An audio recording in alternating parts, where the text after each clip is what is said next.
Hello, you. Wait a minute. What the?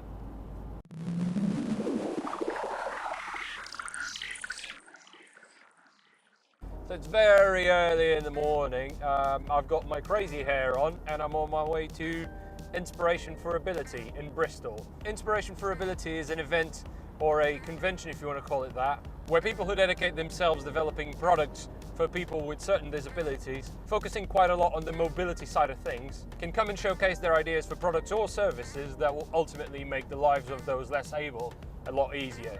I was fortunate enough to be invited by Mr. Mike Newman to come down today. If you don't know who Mike Newman is, you should, because the man is nothing short of a legend, really. Over the past 10 years or so, Mike has set several world records for land speed, so driving a car flat out, the last one being of over 170 miles an hour. Now this is pretty incredible in itself, but what makes it even more incredible is the fact that Mike is completely blind. Now if that wasn't amazing enough, today he's going to be launching his new track car, so a car that he will be able to drive on track with the help of an instructor. So I can't even explain how much I'm looking forward to meeting him today. Right, so we're here with Mike Newman at Inspiration for Ability. Mike, first of all, thank you so much for inviting me to come down here. I was listening to your speech and, I mean, unbelievable. Your willpower and everything you've done so far, I just cannot believe how someone can be so determined and achieve what you've achieved so far. But you're not stopping there, are you? You've got more. Tell us about this car that we're sat in right now, because this is your new project, isn't it? Your new baby. What have you got in mind for this? Well, this car we've built is a dream I've had for probably 5 years, I guess, and that dream was born out of my passion for motorsports. Right. And which is evident, yeah. Very apparent. When you can't see, having the passion for a sport such as this one can be frustrating, because there's only very few times you can actually get involved in it as from a practical point of view. Being a spectator is easy, being practically involved is more of a challenge. And this car is, as I say, born out of that passion, so that I can get involved in a practical manner.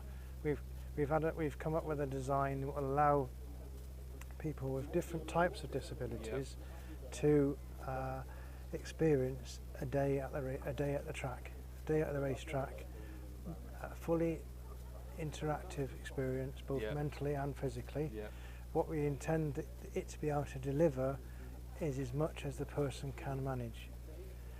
Working alongside an instructor such as yourself, we believe that working as a team, the individual person with a disability will maximise their ability and enjoyment. I can fully 100% guarantee that is exactly what's going to happen, because I can see I've got dual controls down here, I've got a steering wheel on my side, but it's exactly that. It's the fact that you can bring, it's like you said, you don't need to be excluded, you know. No. Your mates are coming down to the track, they're all going to have fun, you know, you don't need to be excluded, you can take part in the that's what we want to do. We want to get to a point where you can come with your friends. We intend to build about 10 cars. Wow, okay. We want the cars out on the track, and we want to be competitive. Absolutely. And we want to get a decent time in. So what this car does is, because it is a fully dual controlled car, it gives the user a knowledge that they're safe.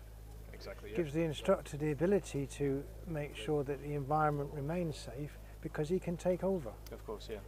He can just say hands off, and he can sort the car out if he has to. If he has to. Absolutely, that's or if she has to as well. Exactly.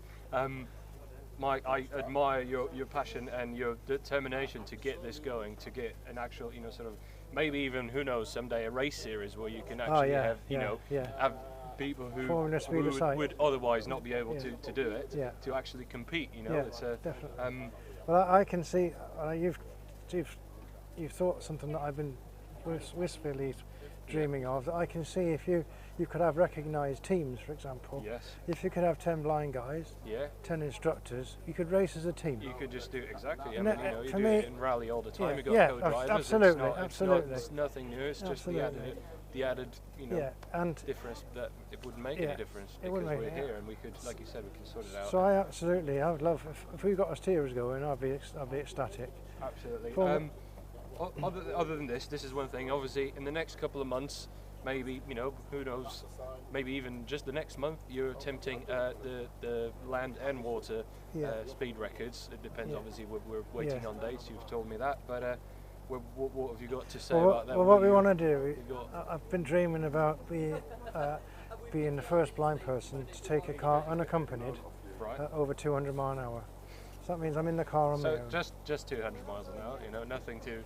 Well, just 200. Well, as fast as a car will go. Exactly. Yeah. I like it. And then we're looking to do a water speed record. So I want to be, my desire and my ambition is to be the first blind person to do 3 things. Yeah. First thing is to get both records back to back. Yeah. Secondly, be the first person to drive a car over 200 and race a boat over 100. Mate, so, I seriously am speechless.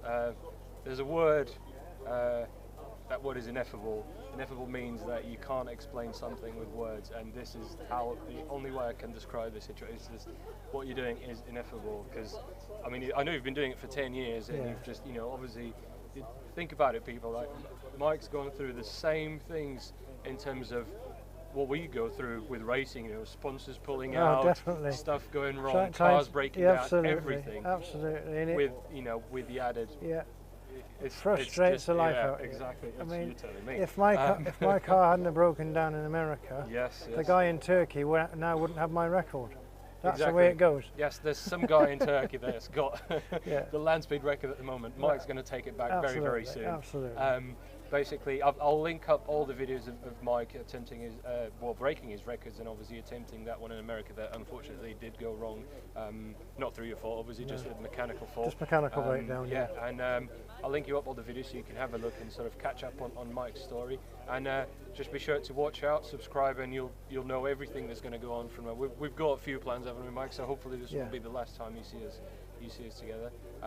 And yeah, Mike, thank you very much, mate. Just shake my hand there. Thank you well very done. much. Take care. Absolutely incredible what you've done. I'm very proud. And yeah, enjoy the rest of your day. Thank you. We'll sign off now. Thank you very much. Cheers.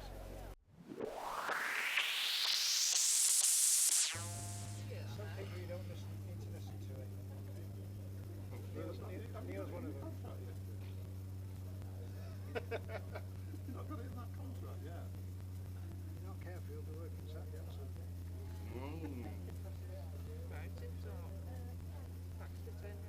But this is what we've been told. Because with the motorsport thing, what happens in motorsport is it's maybe weekend. So